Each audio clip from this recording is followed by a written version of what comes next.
My name is Gerald Hodges. I'm from Talkay Media, and I'm here today with Shari, Raji from Sleepless in Monrovia. and basically we're representing Liberia at a workshop organized by the Friedrich Foundation in Cote I dare you d'Ivoire. to speak German. So the foundation name is in German, and I don't know how to pronounce it. FES.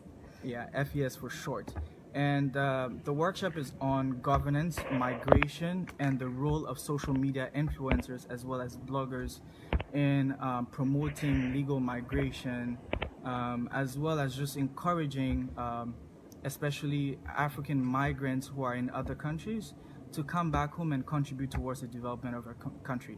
So how we're going to basically share our experience today, we'll talk about migration, we'll talk about legal migration, illegal migration, we'll talk about governance related issues from other countries, some of the policies that they've been able to put in place to encourage return migration, but also just promote the welfare and economic development of citizens in their countries. And finally, we'll conclude on especially the role of social media influencers as well as bloggers in the promotion of cultural heritage as well as promoting legal migration. Yeah. So. Okay, so we've already talked about why we're here and everything. I'm just going to talk about migration. To define, migration basically means to move from point A to point B for whatever reason. It could be for a variety of reasons. Some of the reasons could be because you're leaving for in search of a better life, which is very vague, but for better opportunities, better education. You could leave because you have a better job, you're going to meet loved ones. There's so many reasons for migration, but migration is a natural human occurrence, right? And it's a right, right? You have a right to migrate, but you just have to do it legally. Illegal migration is when you leave your country or where you are and go to another place without following the proper procedures and laws that are in place by the state or the country of that country. So you're illegal because you're going there without proper documentation. Maybe you're going there through illegal means, through porous borders, on a ship. There's so many ways people migrate. Most of the migration that happens in Africa, I read there was a statistic that said about 90% are in Africa. But for the ones that leave the continent, most happen from North Africa. So, oh, that's better. Okay. So most happen from North Africa. Most of them leave. They go to Morocco, and they try to go through Spain, or they go to Libya, and they want to go to Italy. So most happen in North Africa.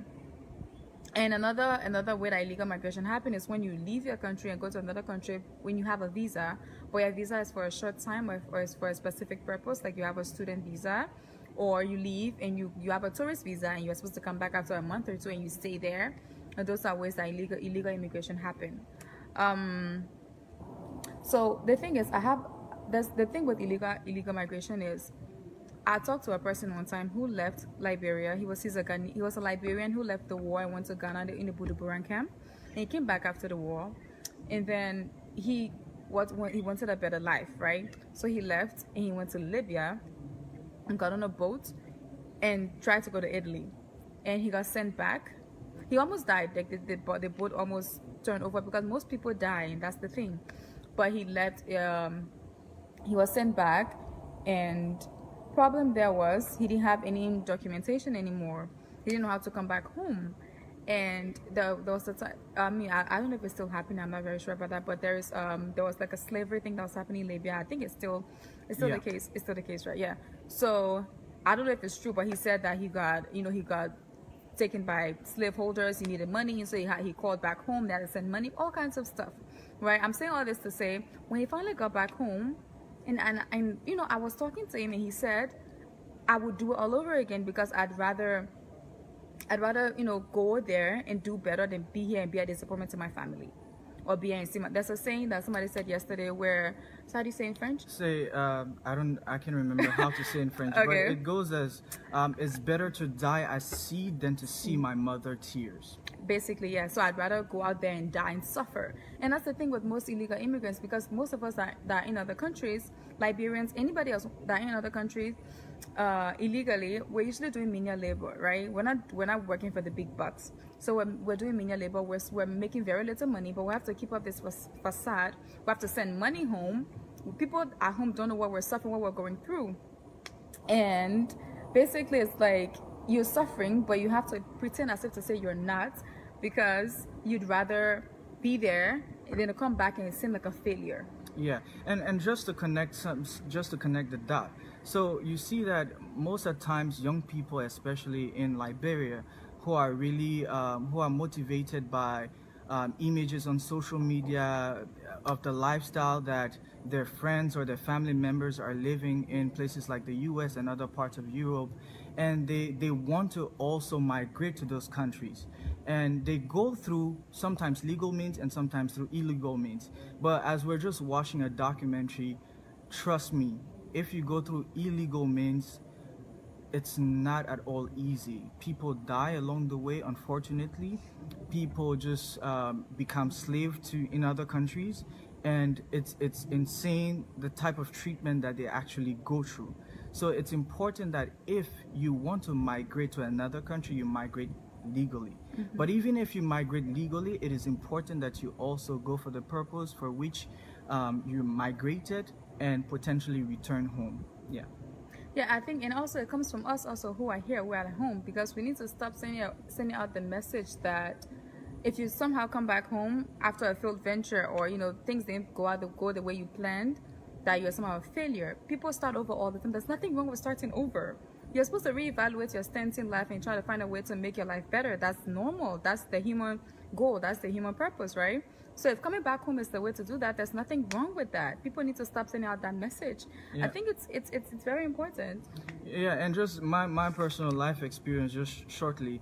I've been to the U.S. couple of times, and sometimes people wonder, why do you come back? Why do you go for a month or 2 months or just a week or two, and then you just come back?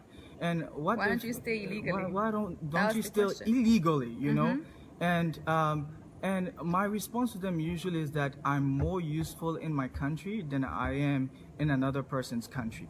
But most importantly, it is not just about finding a better life out there that you dream of. It's really possible to live that life in your country where you are. Once you empower yourself. Once the government is doing well in terms of promoting the welfare of its citizens, as well as promoting economic development. Yeah, so we're going to talk on that a bit. But one more thing I'd like to add up on this is that most of the time when people are outside, when illegal immigrants in the West or wherever else, and they're telling people back home that I'm suffering, this is bad, don't come here. People back home say you're lying. Like, they believe that you're trying to keep them from some pot of gold that you found outside, and we're so brainwashed into thinking that it's better outside. It's so bad where you are that you just have to leave, and it's not always the case. Yeah, most of the time not the case. When I tell you it's bad, believe me, why would I lie? I'm not keeping all the money in my house. So, we even went as far as there's an artist who sang a really funny song telling his uncle, singing about his uncle, and his uncle was saying, "Oh my man, the place here high. Auntie, I ought to send you money." He said, "Okay, you know what? If it high, come back home. Let me go suffer in your place." They think it's a joke, but it's bad. There's a documentary. Just a slide. There's a documentary called "The Land Between." It's on YouTube. You can watch it. The Land Between. And it talks about a place between Morocco and Spain where people live in camps. If you see the suffering, if you see how they're maltreated, how they're beaten, how they're killed, trust me, you wouldn't want to go illegally. Just go and watch the documentary. Yeah, after we're done talking, of course. The next thing that we wanted to talk about was the governance aspect of it. Okay. Oh no, before we go, the legal migration aspect, we talked about people that you go legally, right? You go and you find you have a work visa. You live for maybe 10, 15 years. You find ways to better yourself. You're comfortable, But no, it's very rare that people think about how to improve the country that they're from. And the thing is, we always complain about how the country Liberia is bad, how we're suffering and everything, but nobody's going to change Liberia but Liberians. We're not going to get nobody from the sky to come and do that for us. We change Liberia because we love the country. Nobody loves Liberia more than Liberians. I'm speaking a bit too fast. Okay. Nobody loves Liberia more than Liberians. Yeah. So if you go and you're good and you're fine and you don't think about coming back, you don't even have to come back, You can try and find ways. You can try and find ways to Oh, your hands on the camera. Sorry, yeah. You go can ahead. try and find ways to improve the country from where you are. You don't have to move back home. There's so many ways you can invest. You can so many things. But my point is just sorry. Sorry. Okay. My point is you need to think about ways to better your country because well we have to fix it ourselves. Yeah. Okay. Great. And speaking of legal migration and just people who have managed to win the diversity lottery visa and have been able to establish themselves in the U.S., it's important that you also think, like she mentioned, about coming back home and contributing towards the development of your country. It's not just about sending money every time to your family. It's about empowering them. Say, teach a man how to fish. But if you keep just sending money to them just to feed their mouths, it's not sustainable at all. What's mostly effective in helping someone is really empowering them so that they are able to take care of themselves and take care of other people as well. Yeah. So now I think we'll move on to governance. Suma just asked. She said, yeah, She just said, I think most of the times immigrants are not empowered to move back home because they don't have the skills that they need to thrive in host countries. Well, host definitely, countries as in the countries that they go to or the countries that they're from. they're not empowered to move back home because they don't have the skills that they need to thrive in their home countries. In their home countries. So we'll definitely talk about that. But just to basically talk about governance and really the role of government in terms of perhaps coordinating the relationship between their citizens who are living abroad or who are thinking about migrating legally or illegally is really critical. So one of the things that we've learned here is that countries like Ghana and Mali and even Ivory Coast, for example, has an association that coordinates the relationship between migrants of Ivory Coast who are living in other parts of the world. In other words, they promote that they coordinate the relationship between those migrants and the country here, as well as the government, in a way that not only makes it easier for you to if you want to come back home. You want to come back home. It makes it easier for you to reintegrate back to the society, and they also encourage migrants to come back and contribute towards the development. I don't know if you want to speak more about Ghana specifically. I think you were really excited about what they're doing. Because I've been in love with it since I heard about it. Yeah. So I heard about the year of return. Ghana declared 2019 to be the year of return, right? There were celebrities from Hollywood. People were made into chiefs and chieftesses, like it was a whole thing. But basically, the president of Ghana decided that he wanted to get his people back to his country, right? So to do that, he thought of how he could do that, and he figured out that if you publicize this, if you make people believe, because social media is very powerful, the media is powerful as a whole. So if you say, okay, this is the year of return, I'm going to do everything I can to make you coming back home easy, people will want to find a way to come back home because people want to be in their countries, especially if you're suffering, where you are, So even if you're not suffering, because most of the people that came back are well-to-do people, but they want to come back to the motherland, Yeah. And a lot of the times, so he did that, and he got people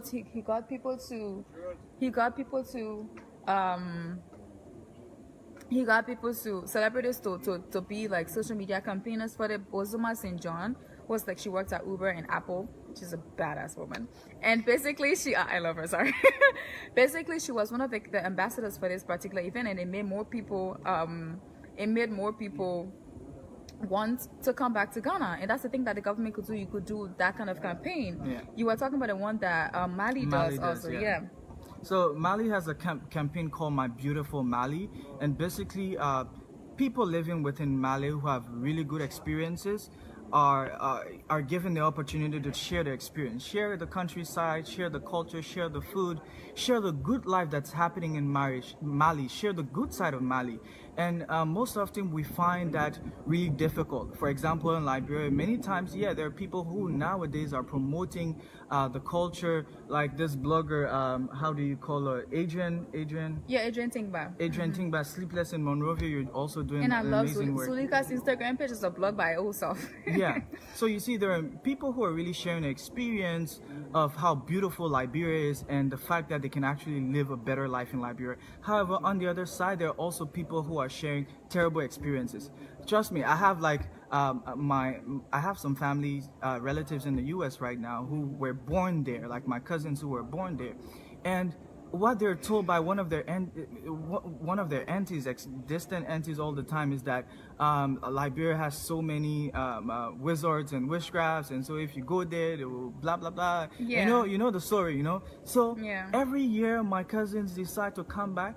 They like think about those stories and they say to don't themselves, wanna come. I'm not coming back because if I come back, they'll witch hunt me, they'll want to kill me. And so that's not the best image to show about your country. There's so many beautiful things happening and you can showcase those beautiful things. Yeah. And that's the thing, we can focus on controlling our narrative. We'll talk about that in the social media aspect of it. But the thing is, most of the time I've realized that Liberians who've not been in the country for decades, years, a long time, or maybe they were not even born here, they have the worst image of the country than the foreigners even do. Foreigners think of Africa as like a unexplored gem, which is a good thing, but Liberians that are outside see Liberia as a shithole, like Donald Trump Sorry to say. said. Yeah, and really Suma sorry. just mentioned something. No, sorry. Before Ansu has a fit, let's talk about Ansu's question. Ansu, could you please clarify? What do you mean by people? stateless people? Can you explain the Yeah, people that clarify. Because there's one of in the documentary, somebody was talking about this guy who parents. I mean, he was born in the UK, but then he lost his documents. He came to Ghana. He has no way to prove that he's Ghanaian or British. And Wow. I don't know if that's what, but I'm confused. Just explain about the stateless people, and so then we'll answer your question if we can answer your question properly. Great. And then Suma says that the president has been promoting quite recently, asking foreigners to come back and contribute. However, there's no way to empower Liberians living in the diaspora to actually come back. And this is something definitely in line with what Ghana is doing. And this is what in line with what Ghana is doing. So in fact, one of the discussions we've been having here is, okay, how, for example, can the government say, okay, Liberians who are living in the diaspora, come back, start a business, for example, and for 2 years, start a business for 2 years, perhaps you don't have to pay taxes. Or maybe, okay, start a business here, and once you start to raise this target amount of revenue, then you start to pay taxes. Those are some of the ways perhaps the government can actually implement policies to encourage migrants to return back to Liberia and come and contribute towards development, most especially employment. Sorry. Okay, go ahead. We're on a bit of a time crunch. Sorry. Anyway, that's with the government aspect of it. Then we have to factor in social media. Now we've talked about what government can do a lot of things, but government can do everything, which is true. So we have social media, which is an amazing tool. And as bloggers, Sleepless in Monrovia, Talkay Media, what's the colloquial dialogues? There's so many. I mean, and even your Instagram or your Facebook pages, right? We have it's our job now to use our platforms, whatever platforms we have, to change the narrative of your country, right? When I meet people outside of Liberia, people in Asia, for example, first either they ask, one of the association is, oh, you were the ones that are you the ones that eat human beings, because that happened during the war. If you Google Liberia, I think the second picture is cannibalism. I'm not even kidding you, just try it. So that is a thing that we need to fix, and we do that by if you post 1,000 beaches, Google will change the image of Liberia. Yeah. And how do you get tourists to come to your country? How do you get investors to come to your country if they think it's all Ebola, war, and cannibalism? Yeah. And speaking of the role of social media, we've talked about those amazing platforms like Colloquial Dialogues, like Sleepless in Monrovia, as well as Talkay Media. I think one thing that we learned here is blogging is quite such a powerful tool in many of the countries that are here present as compared to Liberia. I think there's still a lot of work to do when it comes to blogging. The blogging community, for example, in Ivory Coast, there's a union of bloggers. There is an association of Ivorian bloggers as well, and they're given credence. Their voices are being heard. Other countries include Ghana, Mali, Senegal.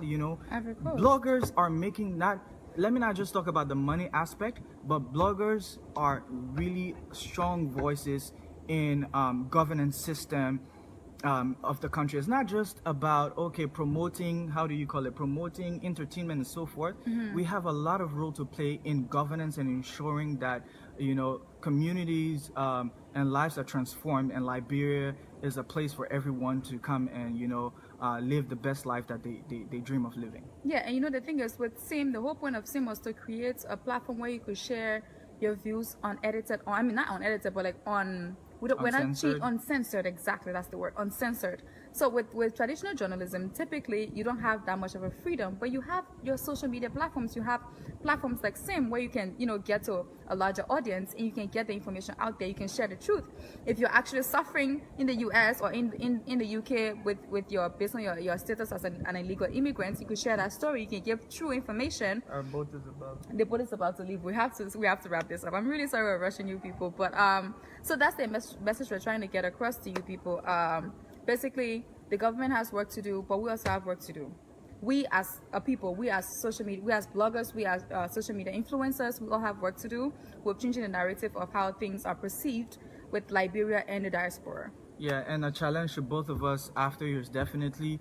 We can say it all here, but definitely to write a blog. There's gonna be, I think at least 3 coming, and we're gonna talk about all the things. Maybe we'll even do a talking media thing. Yeah. This has been a really eye-opening experience. Sorry, for we couldn't us. answer all your questions. Sorry, we couldn't definitely answer all of your and questions. So text me. I'll talk about the refugee thing with you. Okay, but we'll definitely come up with blog posts just to share more about our experience here and some of the amazing things that are happening in other countries that we can replicate in our country. So thank you very much for watching. My name again is Gerald Hodges from Talkay Media, and I was here with I'm Shari, Raji, Sleepless in Monrovia.com.